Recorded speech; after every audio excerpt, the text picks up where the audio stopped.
Guys, welcome back to our YouTube channel guys. Eto guys, andito ulit tayo kay Infinix. Kasi guys, yung last upload natin yesterday ay marami nag-comment guys. Kasi meron tayo dong mga videos o yung mga overlay po na na-delete. So, parang hindi masyadong maganda po yung mga video natin guys. Kasi hindi natin nakita kasi may mga naka-block daw po. So, yun po yung mga na-deleted na mga videos natin na naka-overlay. So, yun guys, para mabigyan kayo ng mas malinaw na update natin sa kanila dito sa Infinix. Ito guys, isa-isahin na po uli natin. Yan, medyo bibilisan po natin para makarami po tayo ng update. So ito guys, isa-isahin na po natin yung kanilang mga units. Ito guys, bago tayo pumunta doon sa kanilang mga budget phone na lagi nating nare-request, ito unahin po muna natin yung kanilang mga ano dito ha. Yung mga kumbaga mid-range po nila at syempre yung mga latest model po ni Infinix. Then guys, ito sa mga nagre-request nga pala guys ng kanilang Zero Flip. Ito yung kanilang Zero Flip.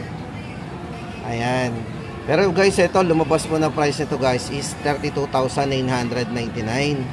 So ayan. Yun nga lang guys, ito po ay limited pa lang po yung mga stock nito. Pero so far ngayon po wala pang dumadating pa rin silang stock nito. Ayan. Ito po yung bago nila Zero Flip.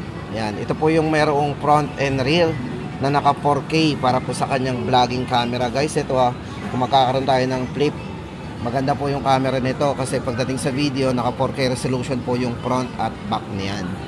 O di ba? Sa mga mahilig mag video, yan, ito po ay merong 50 megapixel po para sa front camera.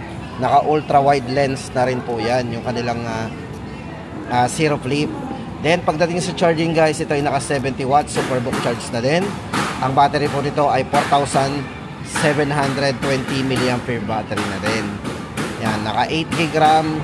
O sa meron siyang maximum RAM na 16GB RAM. 512 po internal storage. So ito guys, abangan po natin. Pero ang alam ko guys, ito ay until now ay meron pa rin silang mga pre-order. Sa mga gusto mag-pre-order po niyan, abot pa po tayo. Mag-down lang tayo ng 500. Yan. Zero Flip. Then guys, ang next natin papakita sa inyo yung kanilang Hot 50 Pro Plus. So ito na guys yung kanilang Hot 50 Pro Plus. Ito po yung pinaka sa ngayon guys, napaka hot po ng selling nito. Ayan, hot selling kasi nga po ito yung Hot 50 Pro Plus. Guys, ito yung slimmest phone ngayon. Kasi guys, mostly nakikita natin ito mas manipis po talaga to kumpara sa mga edge na mga ibang phone. Ayan, na lumalabas. Kasi guys, ito yung kanilang below 10K na Hot 50 Pro Plus. Ito guys, unahin muna natin ang mga specification po nito. Yan, bali guys, ito ay naka Helio G100 para sa kanyang chipset o yung kanyang processor. Ito guys, bigyan ko kayo ng idea, ang Antutu benchmark po ng kanilang Helio G100 ay merong 437,572. Gano'n po kataas yung kanyang Antutu bench score. Kung ikukumpara natin sa Helio G99 na merong 419,909. So, di ba? Mas mataas po talaga ng 20,000 mahigit ang nito, Antutu bench score ng kanyang processor na Helio G100. Then guys, ito pagdating sa screen nitong si Hot 50 Pro Plus. Ito po yung naka 3D curve screen. 120Hz po yung refresh rate ng screen niya. Naka AMOLED display na rin. Guys, naka AMOLED display. Napakabibid na rin po ng display nito. Pagdating sa charging po, ito ay naka 33 watts fast charge na din. At meron siyang 5,000 mAh battery. Kung nakakapagtaka guys, so tingnan nyo naman yung nipis niya. Saan nyo pa po ilalagay ang itsura ng 5,000 mAh battery nito? Flat na flat po siguro yung battery nito sa loob. Yan. Then guys, ito pagdating sa kanyang yan, yung nipis nga po nito, naka 6.88 mm. Yun po yung isa po sa kanya. At meron din po siyang 5 years of low wind sea protection. Sound by JBL. So naka-emboss po ang nakatatak po diyan ng JBL talaga. Yan. Tapos meron na rin siyang NFC. Yan. Presyo guys, 8,699 po ang price nila dito kay Hot 50 Pro Plus. So, best seller po yan guys. Yan. Napakanipis. Tapos guys, ito na, lipat na tayo sa kanilang GT20 Pro.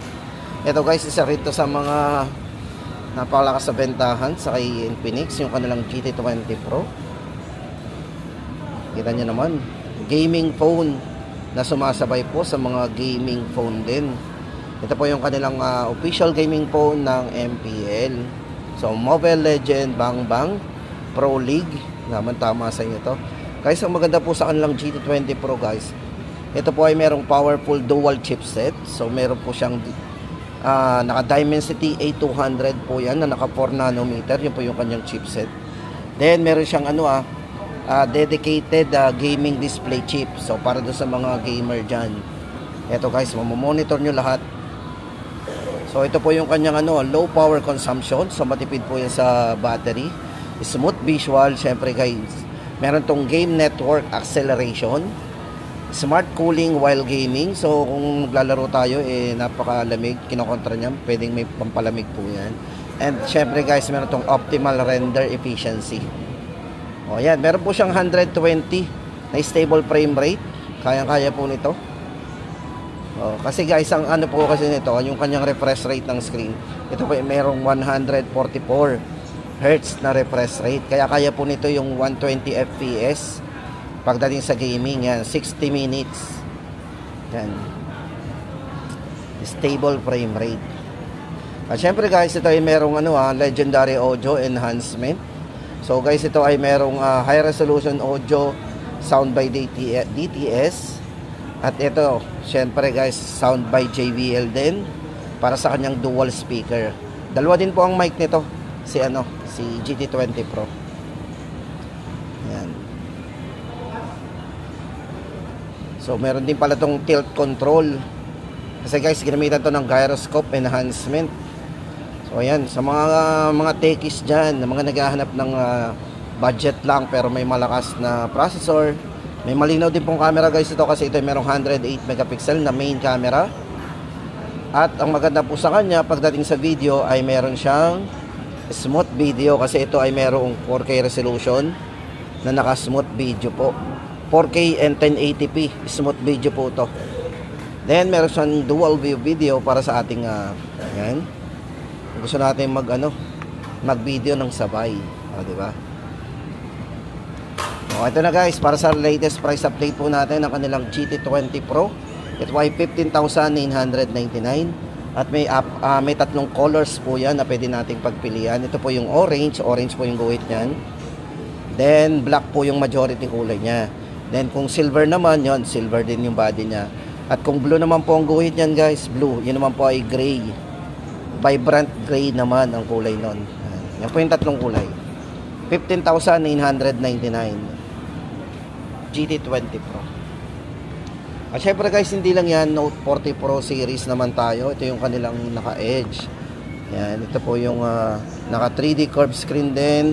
Then for security guys, ito, don't worry kasi dito na po yan on screen. Fingerprint na po ang security na ginamit dito. Yan guys, naka-edge po yan. Then ito guys, sa kanilang Note 40 Pro, may dalawang variants po yan. Ang isa po ay Pro Plus 5G. Yun po yung 5G at yung Note 40 Pro naman po, yun ang 4G.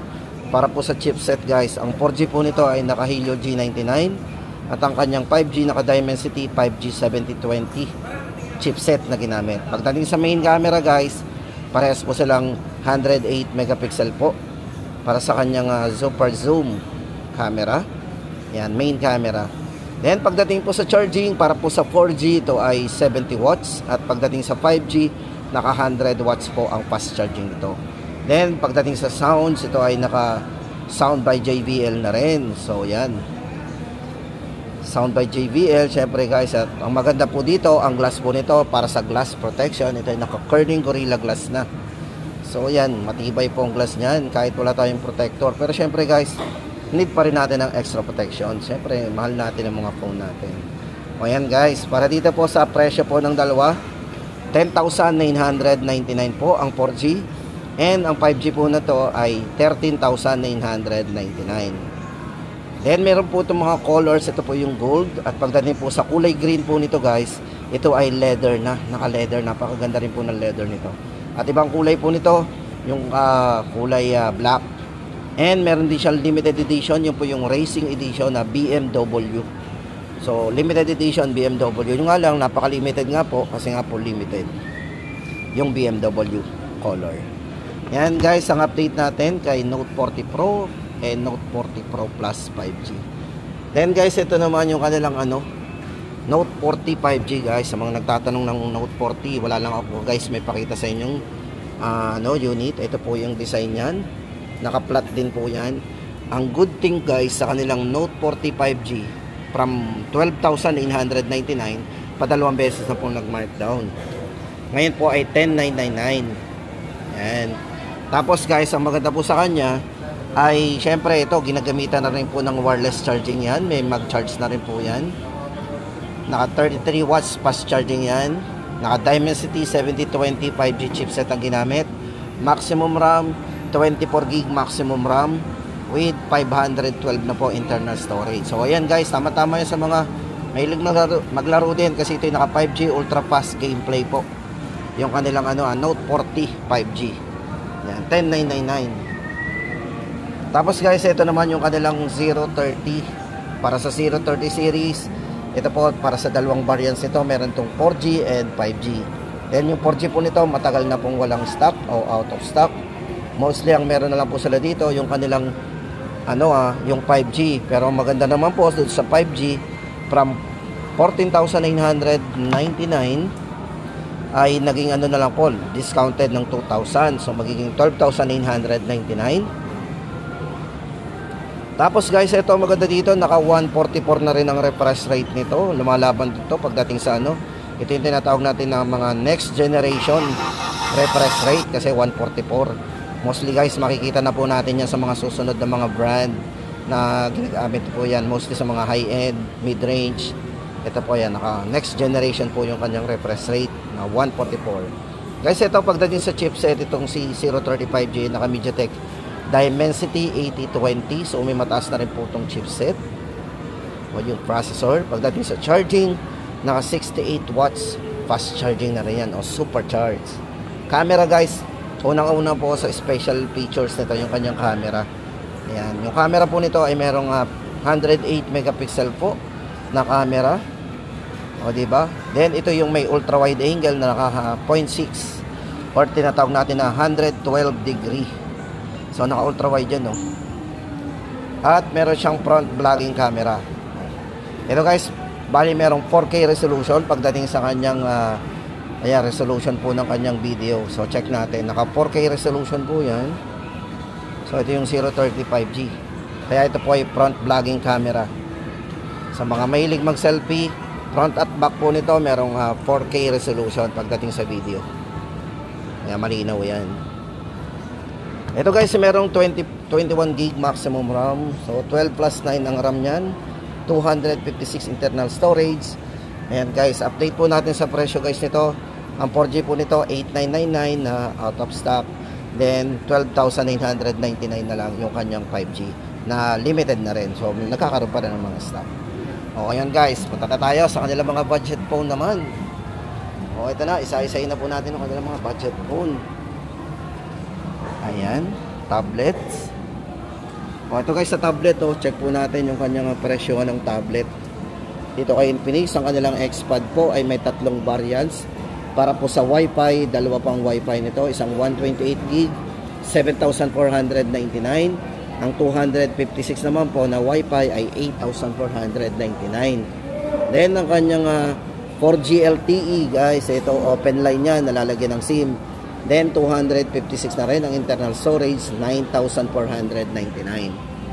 O ano pa guys, ang hinihintay natin? Sa naghahanap dyan ng 11 inches po na merong mataas na rin processor, naka Helio G99 chipset na rin, at meron na rin siyang Polax voice assistant po. Yan, diba? Tablet na mura lang guys. Sa mga budget na iaano natin sa inyo, i-update. Siyempre may mga nakailang pong mga naka-sale po dito sa kanilang mga budget phone. Ito nga guys, unahin na po natin sa mga naghahanap lang ng mga pang-personal phone. Yan. Ito po yung kanilang Smart 8, available po, naka 6 GB RAM, 64 na rin ang kanyang internal storage. Guys, ito naka 90 Hz na rin yung refresh rate ng screen yan, na naka punch hole display. Para po sa mga ibang specs guys, ito pagdating sa volume guys ng kanilang Smart 8, ito po ay naka 200% volume with DTS processing. Meron na rin po itong side fingerprint for security unlock. Kung camera naman, ang habol natin guys, ito ay merong 13 megapixel po para sa kanyang dual camera. Naka Type-C na rin po yung charging port nito. Yan. At 5,000 mAh battery, pang all day battery natin. Yan. Price po nito guys, 3,599. Yan. 3,599. Hindi lang yun guys, kasi gusto naman natin ng mas malaki internal storage ng Smart 8. Meron po sila ditong 8GB RAM 128. So yan, same naman po yan pagdating sa mga ibang specification guys ito.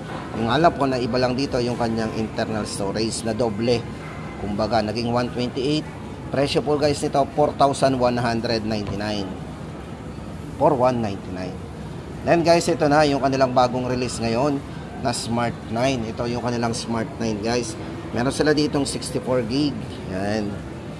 Yan. Price po nitong 64GB nila ay 3,699. Ang maganda po sa kanilang mga Smart 9 guys, ito.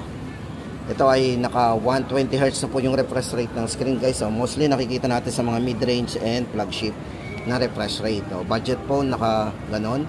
Then meron siyang 48 month of smoothness. So, napaka-smooth pa rin niya kahit medyo 4 na taon na nakalipas dyan. Then ito guys is naka, pagdating sa volume nito guys, ito ay merong malakas na volume. So yan, isa po sa mga pinagmamalaki ng mga bagong to.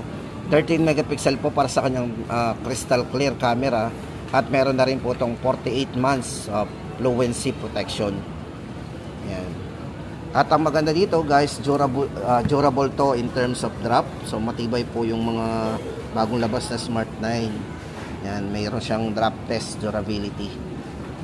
Tapos hindi lang yan, yung kanila namang 8GB RAM. So ito yung naka 8GB RAM. Price po nito guys is 4,399. So tumaas po ang RAM nito. Yan. Tapos yung isa naman po na ito 4,199 naman to. Ito yung naka 6GB RAM 128.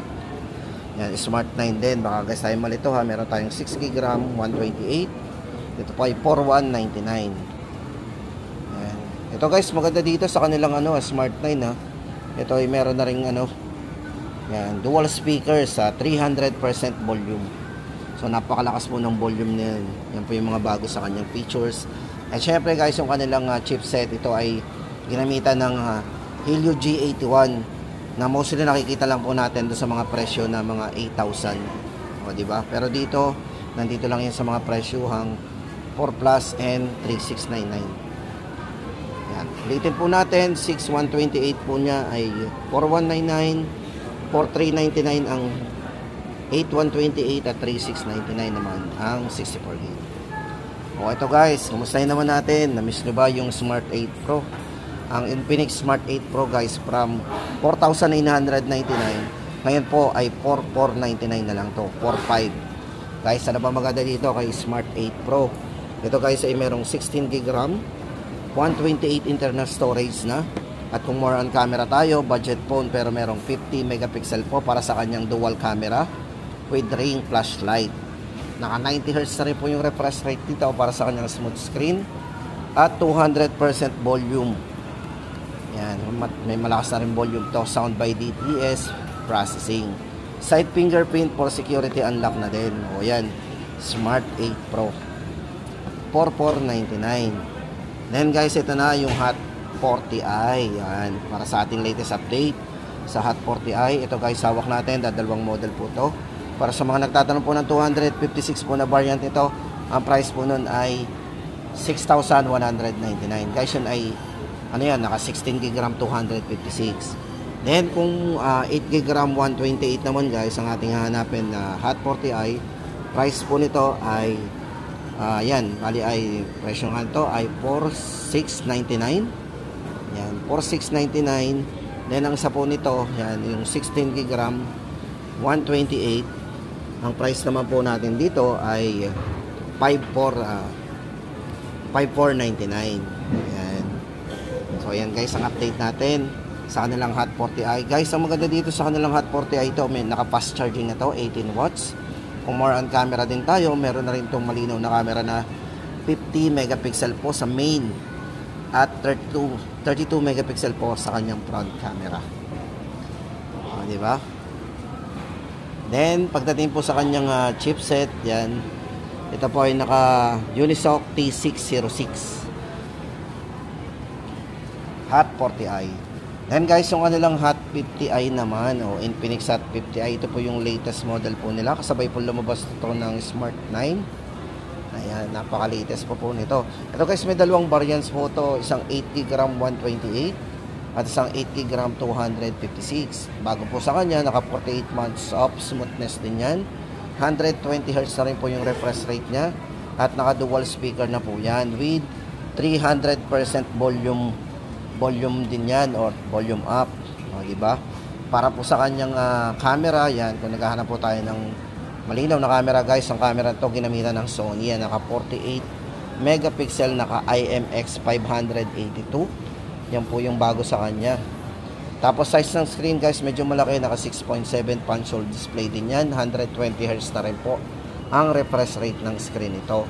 Tapos guys, ito meron tong 5 meter na LED flashlight. Kung gagamitin natin ang flashlight nito, medyo malayo yung sakop ng flashlight yan. Napakaliwanag din. O yan, Hot 50i guys, ito na, doon na tayo sa presyo guys. 8GB 128 for 799. At yung kanyang 256GB po ay 5,699. Ayan guys, lagi tayo manood ng ating mga upload para maano tayo. Then guys, yung kanilang bagong release din na Hot 50. Kung meron po tayong pinakita sa inyo kanina na Hot 50 Pro Plus, ito po yung kanilang Hot 50. So, ang bago po dito guys, ito po hindi po ito naka-edge. Ito yung naka-box type. So, maganda dito, ito yung naka-Helio G100 na rin para sa kanyang processor. At naka 120Hz na rin po yung refresh rate ng screen to na mayroong 800 nit bright display. So, napakaliwanag po ng display niyan. Then, naka 16GB RAM 256 na rin at mayroong 5-year of smoothness din yan. 18 watts fast charging na din. Guys, ang nipis nga pala nito, medyo may kanipisan din itong model na tong si Hot 50 kasi ito ay naka 7.7mm para sa kanyang ultra slim design. Presyo po guys ito, 7,199. 7,199. O ito guys, baka naghahanap pa po tayo ng Hot 40 Pro. Good news guys kasi available pa, limited na lang po yung kanilang Hot 40 Pro. Ito po ay merong maximum RAM na 21GB. Original RAM po nito ay 12GB RAM plus 9, kaya naging 21 maximum. 256 po internal storage. Guys, pagdating sa camera po nito, ayan, naka Helio G99 po yung gaming processor niya. Pagdating sa main camera, 108 megapixel po ang camera ng Hot 40 Pro. Tapos, ang maganda sa kanyang camera, meron tong smooth video, naka 1080 60fps po yung kanyang smooth video pagdating sa front. At yung kanyang 108 megapixel na camera, pares po silang smooth video. Ayan. Guys, ito naka 120Hz na rin po para sa kanyang full high definition plus display. Naka super AMOLED na rin po. Ayan, meron na rin po siyang malinaw na display. So, hindi pala naka full high definition display po yan. So, ayan. Matika tayo magpasabi ng AMOLED. So, ayan. Full high definition display. Meron na rin yung NFC at syempre pagdating sa audio, naka high resolution audio yan. So ito yung kanilang Hot 40 Pro. Guys, price nito 7,699 o 7,699. At hindi lang yan guys, ito yung bagong labas naman pagdating sa Note 40 series. Ito po yan, kung naghahanap po tayo ng mas mababa pong presyo doon sa kanilang unang labas na Note 40 series, ito Infinix Note 40S po yung huling lumabas. Guys, ito may variant to na 16GB 256. Ito pag sound by JBL na rin, naka NFC, naka 3D curved screen na rin yan, at naka AMOLED display na rin. Corning Gorilla Glass na rin po yung kanyang yung screen. At syempre guys, ito may 108 megapixel na rin po para sa kanyang super zoom camera. Presyo po guys 9,999. Mas mababa po yan ng 1,000 doon sa kanilang 4G. Pero ang difference guys, ito naka 33 watts all around fast charging. O ayan na guys, ang bagong release po nila na naka sound by JBL din pala to. Kaya Note 40S 9,999. O ayan guys, ang ating latest update dito kay Infinix. So ayan guys, ang ating latest update dito kay Infinix. Kasi guys, nagkaroon nga po ng mga vlog, kaya inulit po natin ang ating upload. So ayan, nagawa ulit tayo ng video para sa ating ano. So ayan guys, sana nakatulong ako sa inyo. See you ulit sa mga next vlog natin.